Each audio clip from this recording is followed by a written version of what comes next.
เฮ็ดยังไงโอ้แม่ขนุนคอยเลี้ยงไว้อยู่ก็เลี้ยงวะจะสิยืมบ่คอยอุตส่าห์เลี้ยงไว้อยู่เนาะเจ้าก็ได้โอ้หารักกันแม่ขนุนคอยนี่อันบ่ได้แบบนี้ไปแบบนี้ต้องขึ้นในบ้านก็จิตควรจะขึ้นในบ้านเงินกันในบ้านเฮ็ดได้เจ้าเฮ็ดได้ฮอดบ่เป็นพี่น้องตายฮอดเนาะไป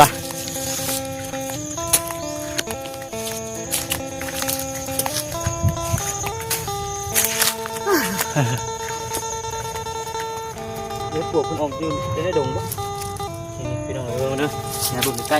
พี่น้องพูดถึงแล้วก็สิอยู่อันนี้เอทีพี่น้องสิได้ตาเลยก่อน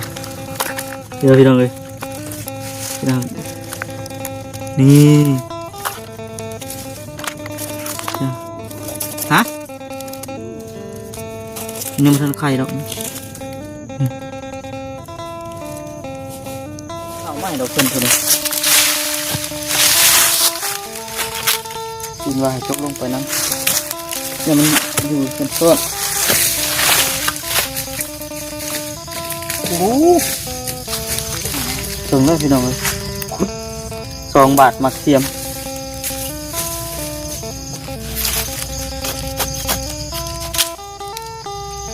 อันบัดมันกินโน่นเดียวกันบอลเขาขุดลงไปแล้วมันเป็นหม่งอยู่เฮ้ยอันนี้มันคือบ่อนั่นเนาะบ่เนาะคุยง่ายๆตัวเดียวพี่น้องเลยเป็นไปได้คือ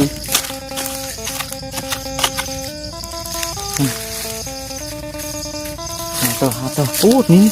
ตัวนี้ตัวเป็นเห็ดปวกใหญ่โอ้ได้เยอะเต็มตานี่พี่น้องเลย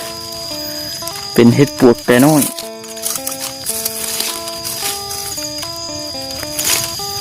มันอยู่เนาะมือเนาะดูไว้ในบ้านเอาไม้ก็พอกันได้กระต่าย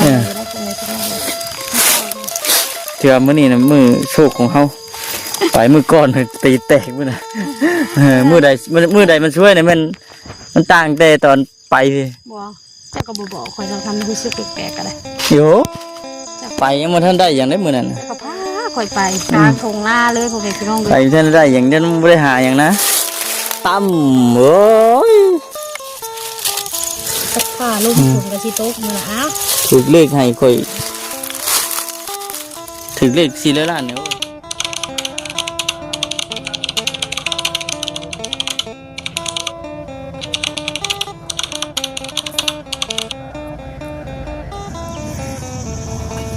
พี่น้องเลยเนาะ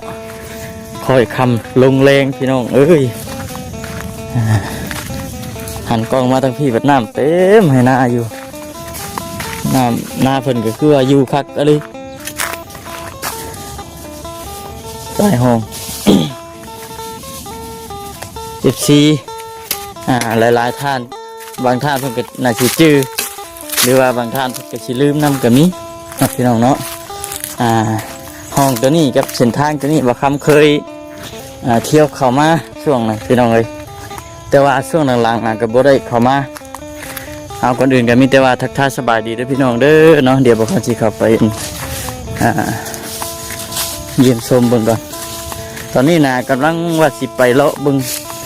ในอยู่ในกินพี่น้องเนาะพอดีว่าผ่านมาทางนี้ก็เลยอดใจบ่ได้เลยสิถ่ายคลิป บรรยายให้กับ FC ได้ฟังน้ำกันนะพี่น้องเนาะเป็นเถียงนาและก็คันที่ว่าแล้วก็เป็นบ้านเป็นเฮือนของบ่าวยิ้มพี่น้องเลยเนาะนางอารมณ์กันก่อนจะหน่อยแล้วก็สิไปหาในอยู่ในกินคือเก่าช่วงยามคันยามแรงพี่น้องเนาะทักทายสบายดีด้วยพี่น้องเด้อน้องทักทายสบายดียามแรงพอดีว่าช่วงหลังๆนะเพิ่นไปเฮ็ดเวียกพี่น้องเนาะตอนนั้นบ่คำบ่ได้อยู่ก็ออกไปถ่ายคลิปข้างนอกคือเก่าปกติในช่วงที่เพิ่นไปนะเพิ่นขึ้นไปโบก คนอยู่ในเฮือนอยู่พี่น้องเอ้ยว่าสิไปเฮ็ดเวียกเด้อว่าซั่นคือว่าลงไปทั้งปักช่องบ่หรือว่าแนวใดแหละนี่กินข้าวๆเนาะบ่คำนี่แหละก็เลยบ่ได้ลงมาถ่ายคลิปเพิ่นหลังจากที่ว่าเฮ็ดกระต๊อบให้เพิ่นแล้วสำเร็จเสร็จสิ้นอันนี้ก็เป็นทางผู้หลักผู้ใหญ่เพิ่นเฮ็ดให้ว่าซั่นซะก็ถือว่าผ่านมาหลายเดือนนี่แหละพี่น้องเนาะแต่ว่าเพิ่นไปเฮ็ดเวียกก็สิอยู่ในประมาณเดือนปลายประมาณนั่นแหละพี่น้องเนาะเพราะว่าเพิ่นมันสิเข้าช่วงเดือน3 เดือน 4เนี่ยก็บ่มีอันเวียกเฮ็ดอยู่แถวนี้เพิ่นก็เลยคนครัวหามีคนติดต่อหาว่าซั่นซะเฮ็ดเวียกนำกับเจ้าหลังจากนั้นก็พอได้ยินข่าวแว่วๆแนวทางบ่คำก็บ่ได้เห็นใส่ใจปานใดดอกทางบ่คำก็ได้เนาะพอดีว่ามื้อนี้มาหาอยู่หากินผ่านมาทางนี้ก็เลยคิดออกก็เลยอยากโอลมแล้วก็เว้าสู่ทาง FC ได้ฟังนํกันคือว่าได้ยินข่าวว่าเพิ่นไปเฮ็ดอิหยังแล้วพี่น้องเนาะไปเฮ็ดแนวมันผิดบ้านผ่านเมืองหรือว่าในใดนะครับก็ยังบ่ฮู้ทางเจ้าหน้าที่เพิ่นเลยนำตัวเขาเพื่อนจำว่าซั่นอันนั้นพี่น้องเนาะเป็นสาเหตุหยังเฮาก็บ่จักพี่น้องเนาะแต่ก็ทำคำก็ได้ยินข่าวประมาณแบบนี้แหละ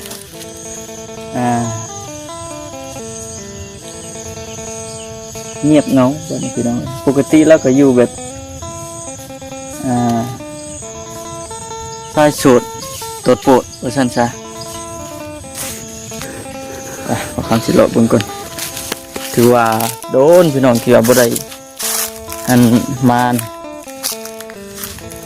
เป็นดอกพื้นดอกไผ่เนี่ยก็บ่เห็นเลยพี่น้องเนาะดอกพื้นดอกไผ่ที่ว่าทางผู้หลักผู้ใหญ่เพิ่นซื้อให้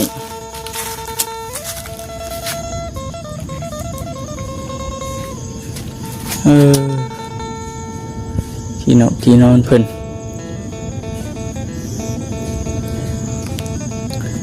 บ่มีการเปลี่ยนแปลงใดๆพี่น้องเนาะ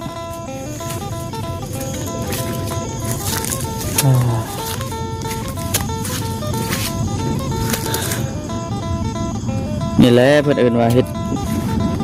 แนวทางบ่ซอกถึกรอบพญาอินทร์ว่าซั่นเหลือแต่ห้อยพี่น้องเนาะ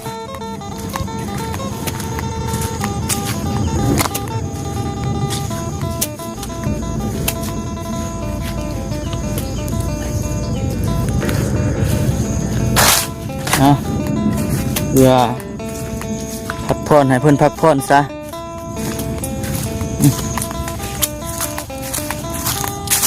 แต่ที่ผ่านมากะทำบ่คำกับมีแต่ว่าเนาะขอบคุณน้ำจิตน้ำใจที่ว่าทางผู้หลักผู้ใหญ่เพิ่นสดซอยคือว่าแล้วพี่น้องเฮากับบ่ฮู้ว่าอนาคตของคนเฮามันสิเป็นแบบใดนะเฮาแนมเบิ่งอนาคตคนแนมเบิ่งอนาคตก่อนบ่ฮู้นะคันสิเว้าก็ได้พี่น้องพอเฮ็ดปวกได้น้อยก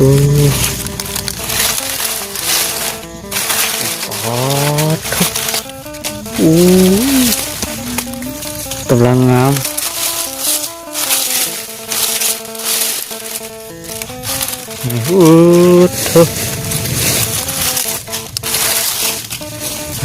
กำลังบานพี่น้องเอ้ย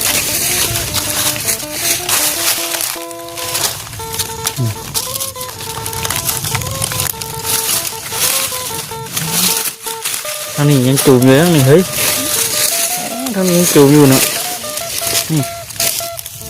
ทางยางตีนจัก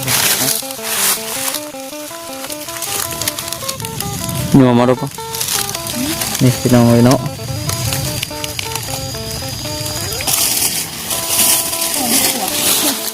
หมูเป็นเฮ็ดปวกไงพี่น้องเลย หมู่เพิ่นได้ปลูกไงเฮาได้เฮ็ดปลวกไก่น้อย เป็นร้านเฮ็ดปวกที่ทำเขา เนาะเฮ็ดปลวกไก่น้อยมือแกงใส่น้ำโอ้ยใส่น้ำละลายสดกินบาดนี่เอาเจ้าตัดข่อยไปจกกระกงลายเติบอันนี้อยู่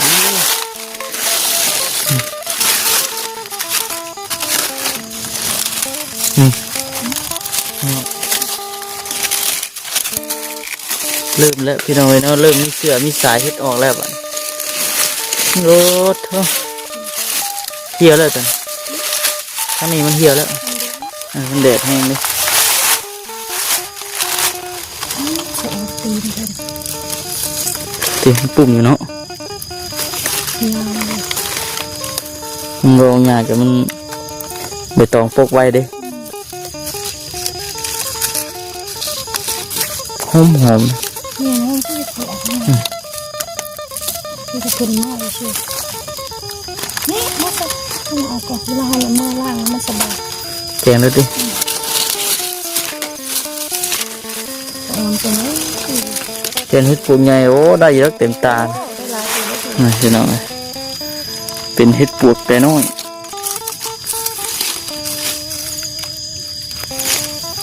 มันอยู่ มันอยู่เนาะมือเนาะ เว้ยในบ้านนะไม้ก็พากันได้กระตายแล้วตรงนี้ก็ได้ เถื่อมื้อนี้นะมือโชคของเฮาไปมือก้อนตีแตกมื้อน่ะมือใดมันช่วยเนี่ยมันต่างแต่ตอนไปพี่ บอกแต่ก็บอกคอยเราทำรู้สึกแปลกๆกันเลย โยไปยังบ่ทันได้อย่างได้มื้อนั้นน่ะ แต่ก็พาคอยไปกลางทงหน้าเลยพวกเด็กพี่น้องเล ไป ย ท่านได้อย่างนั้นไม่ได้หาอย่างนะตั้มโอ้ย สักผ้าลูกถุงกระชิโต๊ะมันนะอ้าว ถูกเลขให้ค่อยถูกเลข4ล้านเนี่ยโอ้ยคักดอกหาเลขก็บ่ได้ซื้อเทื่อเห็นว่าถูกเลข4ล้านน่ะหาบ่ซื้อดอกคันใหม่ ไปเลย สิชื่ออันแปลงอะไรคันเก่ามันนั่นแหละ วาสนา แปลงเครื่องเก่ามันพอได้ขี่เฮาเหยาก็หัวกันนั่นแหละพี่น้องเอ้ยเลขก็บ่ได้ซื้อดอก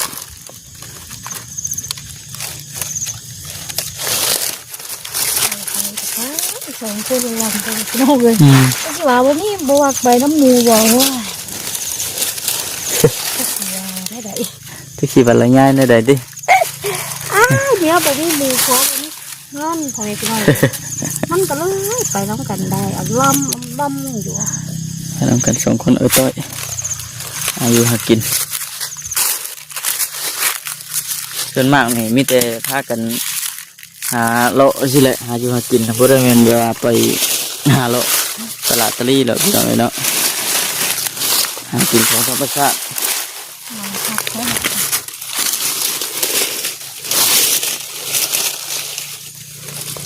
อันนี้ย่างเฮ็ดออกเดี๋ยวข้าทางไหนพี่น้องมาหาดอกเฮ็ด ลังงูบ่เฮ็ดกินบ่สนอฝนตกแห้งปีนี้นะ เฮ็ดไข่อยู่นี่กันเนาะ ฝนตกมีทั่วปีเลยแต่ว่ามันแห้งบ่พี่น้อง แค่ว่าฝนตกแห้งช่วงนี้นะมันสีออกนี่ช่วงเฮาถ่ายหุดนี่ระยะ แม่น เนาะ ช่วงเฮาวันกล้า ช่วงเฮาวันกาตกกาใหม่นี่เด้พี่น้องได้เก่งจักบาทหนึง เกียงแค่นี้ขนม เก่งเช่นกินนู่นเลยเนาะ เกียงตอนเที่ยงก็แกง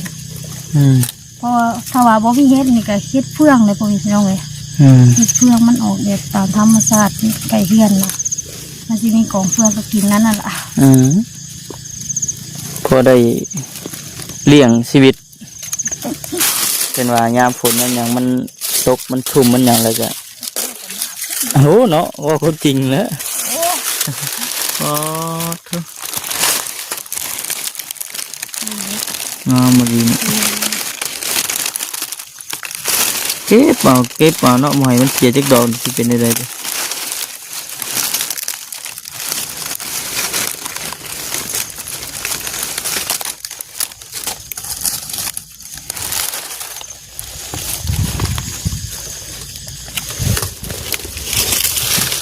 โอ้เริ่มเย็นแล้วบัดลมโชยมาเริ่มเย็นแล้วเก็บเอาเฮ็ดนี่แล้วก็ รุ่นต่อไปอีกพี่น้องว่าเฮาสิพ่อหยังอีกเป็นว่าพ่อดอกกระเจียวกระสิไทยให้ FC เบิ่งอีกยังควงหน้าจื้อแต่ว่าเนี่ยกินเอาเบิดเนาะ เอาเบิดทุกอย่างเลยมันนี่นะ เฮามาหากินเด้เฮาได้ออกมาแล้วก็เนี่ยใดก็ว่าเฮาเอากินได้เฮาก็เอาไป ก็กินหน่อยก็ให้ อยากมาน้ำเพิ่นก็ได้เนาะ ไปน้องโอ้ยอยากไปนะ ยุง ไปเนี่ยได้ไป มา น้ำ น้ำปลาน้ำดอน ยัวเอาจากมาน้ำเพิ่นก็ได้ ไปน้ำพ่อน้ำแม่ไปน้ำพ่อน้ำแม่เนี่ยก็อยากไปน้ำ เนี่ยเอาบ่ได้เสียดายเลย โอ้พาไปโอ้ยง่ายพ่อแม่พาไปยังไงก็อยากไปน้ำนะเด็กเฮ้ยยังบ่เดินบ่อนปอดเถอะเอาเล็ดนี่ เอาอยู่ไว้ๆก็บ่ตื่นทุกอย่าง เนาะ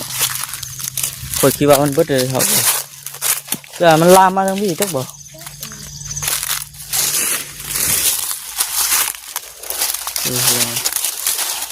ก็เฮ็ดไข่ก็ออกเฮ็ดไข่ก็เฮ็ดพวกอยู่แคมป์ไหนาคุณ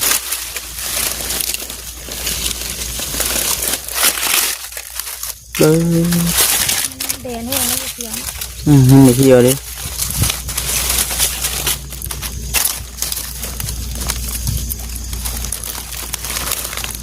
จะอ่อนขาเป็นเนี่ย หอมเขาปลูกได้อยู่บ่เนาะเฮ็ด ได้เยอะละคันมีเสียงนะ ผู้ว่ามันเกิดจากอย่างใบไม้เปื่อยมันเน่านี่บ่ อันนั้น ฮะ ปวกเด้ บ่เออ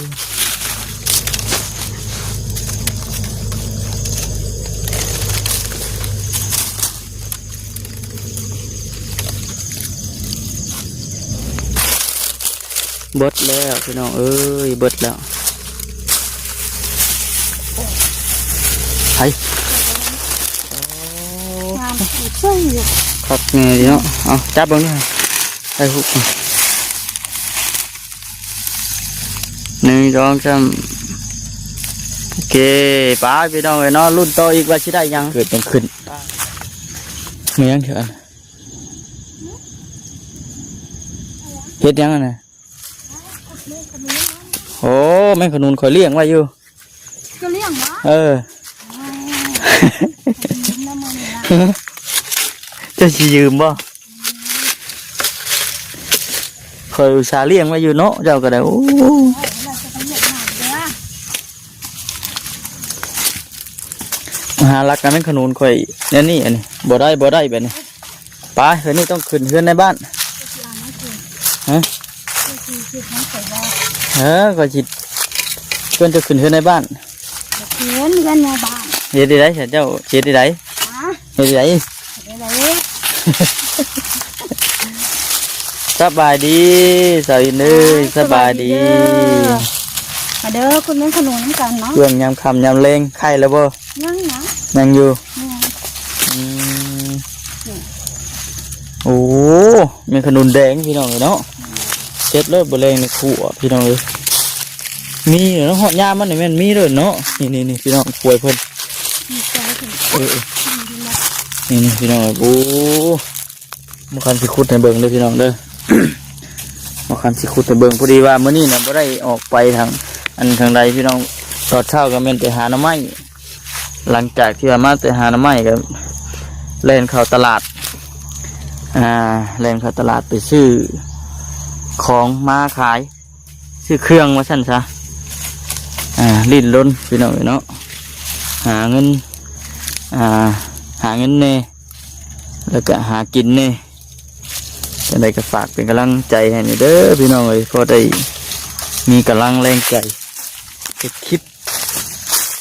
ปกติก็คันว่าออกไปข้างนอกก็คือพูดว่าแล้วพี่น้องไปเฮียนน้องแต้ไปสั่นแต่ว่ามื้อนี้เนี่ยบ่ได้ไปคือทำคำว่าเนี่ยแม่นคือคอยว่าที่ไปที่มาของอันนี้บางอย่างเพิ่นนี่เพิ่นไปเฮ็ดเวียกเนาะช่วงนั้นเนาะเนาะไปเฮ็ดเวียกเลยถ้าเพิ่นไปเฮ็ดอีหยังเอาอันนี้ครับกับผู้พี่น้องเลยรายละเอียดเพิ่น เอามันกินห่างใหม่นี่เดี๋ยวตอนนี้จะเงียบคิดแล้วมันมักอยู่แต่ติ้วนี่บ่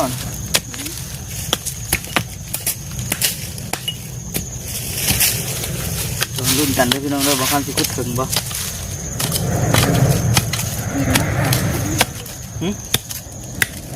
นี่ห่างใหม่นะ ยกเบิ้ล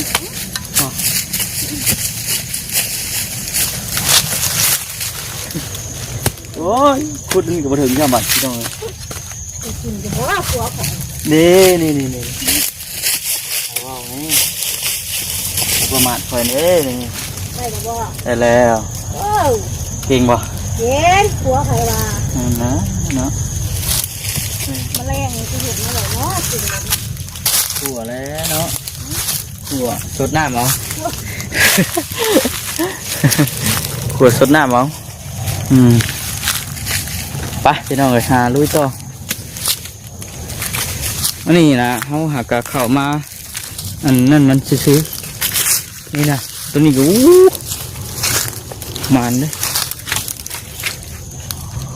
ยังมาทันหอดบอลยังมาทันหอดเมืองวันนี้ เย็นแล้วเช้ามากเลย ยังอยู่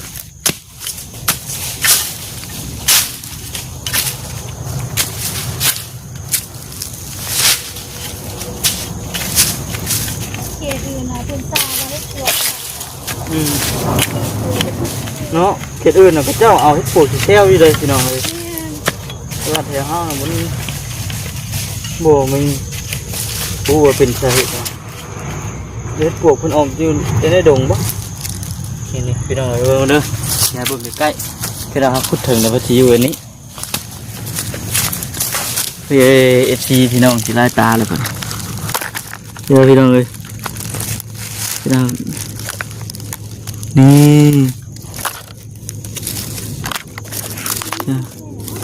ฮะยังไม่ทันใครดอก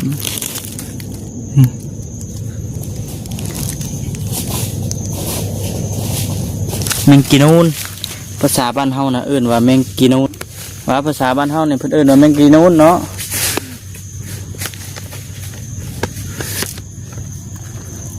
อาหารการฝนตก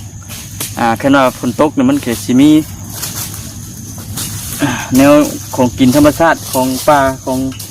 ดอนจบจากกันแมงกีนูนแล้วก็มีดอกกระเจียวเฮ็ดบดเฮ็ดขาวอีกจังหน่อยก็เฮ็ดปวกพี่น้องเลยปูปลาหน้าน้ำก็มีสำหรับฝนตกแห้งนี่บ่ข้ามกะจิคือแฮเลาะเวิร์นเท่านี้เลยนี่พอได้ตึกปลากระบอกพี่น้องเลยเนาะนี่แหละชีวิตวิถีชีวิตบ้านเฮา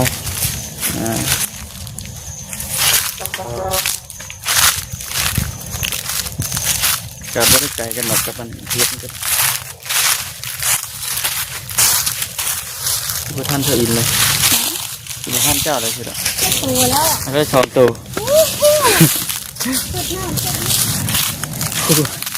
เสียเสียน้ำกัน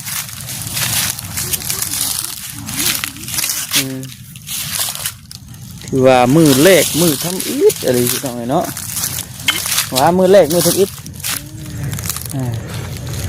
นี่แกบอลที่ว่าเพิ่นเคยมีได้พี่น้องเอ้ยเนาะเดี๋ยวเราไปหาบอลอันนั้นกันบอลชิ้นนี้เดี๋ยวบ่ตะกี้ในแถวบ้านเกิดบ่ค่ำเนี่ยทำไมแล้วก็ถ้าพ่อไปพูดตะกี้นะพ่อได้อยู่เดี๋ยวนี้ก็เจ้ารุดเป็นให้เป็นหน้าเบิดแล้วมันเกิดแบบอยากบ่มีดับเลยก็ว่าแม่นโอ้ตะกี้อยู่บ้านไปทางใดพอคุณเล็กทางเทิงผู้โดนกระทึงลุยกัน2 คนมันพี่น้องเนาะก็สะอิน พวกเขากล้องเนี่ย มันมั่วสิต้อง กล้องมั้ง ตั้งปี ฮอนบริเวณพี่น้องไป หอดเนาะไป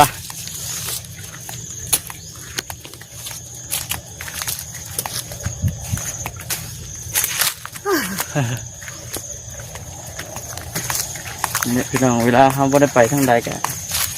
ผมมีเวลาหาโอกาสออกมาก็ถือว่ายากได้ออกมาทำนี่สิก็ได้เพราะว่าเป็นหยังนะพี่น้องเนาะอันห้านแน่แต่ว่ามุ้ยไผเปลี่ยนเขาห้านก็ยากอีกได้ก็มีคนเบิ่งห้านทาแล้วเขาออกมาหากินนะพี่น้องเนาะบ่ยิ้มยังเหลือแต่ซื้อบัด เดี๋ยวไปซื้อบ่ ยังเหลือแต่ซื้อแล้วบัด ไปว่างๆ เป็น เด้อ ผักกระจากที่ว่าทั้งผู้ใหญ่เป็นซอย เอาไว้ถ่ายคุดโดนเดียวได้ไหมนะ ว่าแล้ว ไปไหนคุด เอาเลย พ่อครัวล่ะดูไหม โอ้ เห็นไหม เนาะเห็นดูเคยชั่วคุดหางก็ได้2 ตัวนึงปลา5 บุกดอนนี่เดี๋ยวอันนี้เดี๋ยวให้ปลาให้ปวกด้วยนี่บุกดอนตัวนี้แบบ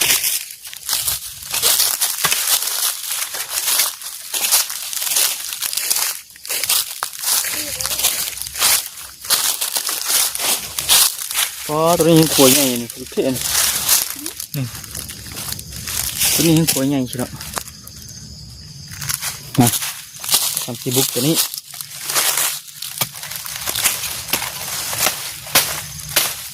เป็นมักอยู่ในเงาไม้ดอกเพิ่นตัวนี้ดินว่าให้จกลงไปน้ำเนี่ยมันอยู่เป็นต้นโอ้ถึงแล้วพี่น้องเลยคุด2 บาทมักเทียม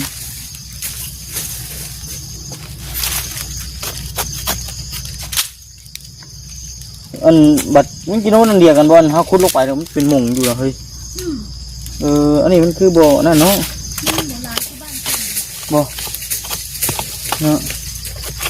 คุยง่ายๆตัวเดียวพี่น้องเอ้ยเป็นไปได้คือ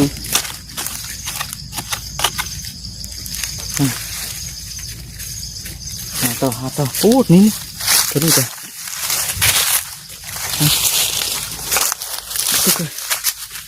จุดสลบบ่คำเลยปวดจังตัว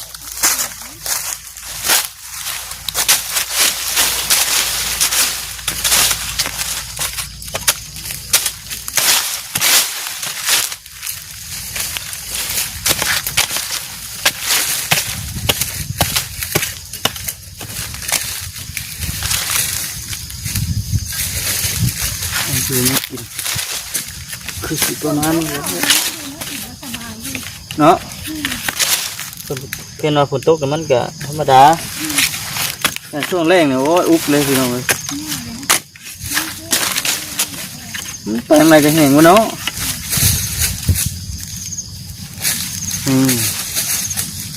ตัวหูละตัวบางครั้งก็ได้2 ตัวหน้าดอกนี่บางครั้งก็ได้2 ตัว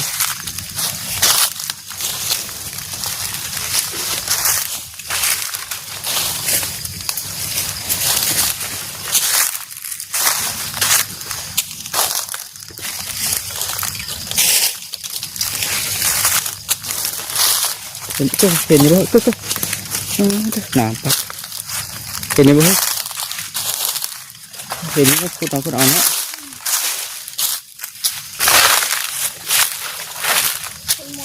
ทุกมวนปะเราฟังกันสิจบคลิปกันคลิปจะหาพุทธมันจะนอนกันหนามปักโอเคพี่น้องเอ๋ยเนาะเดี๋ยวสีพากันตั้งใจตั้งมุกตั้งใจคุดแมงกินโนเมื่อกินเล้งมันพี่น้องเลยเนาะหนาคันว่าเขาอันมาแต่เวียงแต่เว้นบ่ได้ไปทั้งใดกับสิพุดเมื่อต้น2 เท้านั่นเองแต่พอก็ทำเมย์อยู่เพื่อนพุดอยู่เพื่อนนั้น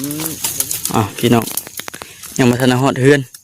พอดีว่ากำลังว่าสิพากันรอกลับบ่ซั่นตะวินจุดตกดิน5 โมงสิเข้า6 โมงแล้วพี่น้องเอ้ยพอดีในระหว่างทางว่าสิพากันเมื่อเปิดว่าเจอกับหน่อไม้ยังอันนี้เพิ่นน้อยเพกบ่ เอาใส่นี่ก็ได้บ่เปื่อยบ่ บ่เป็นหยังเนาะบ่เป็นหยังเนาะเจอนักกินเมียงควงหน้าเนี่ยมันเอาห้ามเลยสวินเพิ่นว่าพอดีเจออันก่อนน้อยเพกไผใหม่พี่น้องเนาะมันนึกว่าสิกายเมื่อมันว่าบ่คือว่านี่เนาะน่ะตัวนั้นก็ เนี่ยทุกข่อยสิ เข้าทางนี้บ่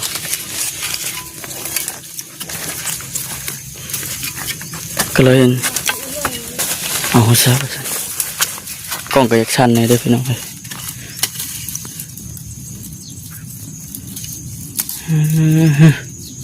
หน่อยไผใหม่จังเนาะ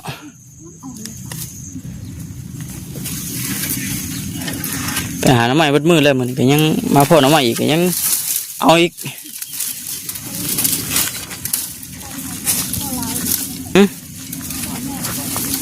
พ่อน้ำใหม่พ่อบ่จังได๋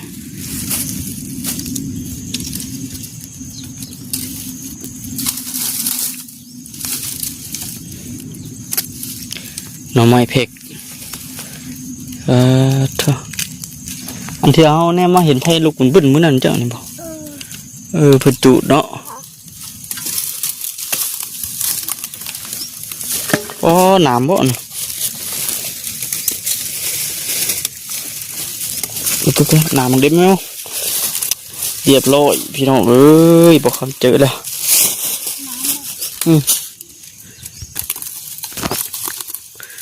คุณเอาเบิดอะไรเนาะบ่จงไว้จักดีเลยนี่เอาเบิดเอาคักเอาแน่ดิสิเนาะ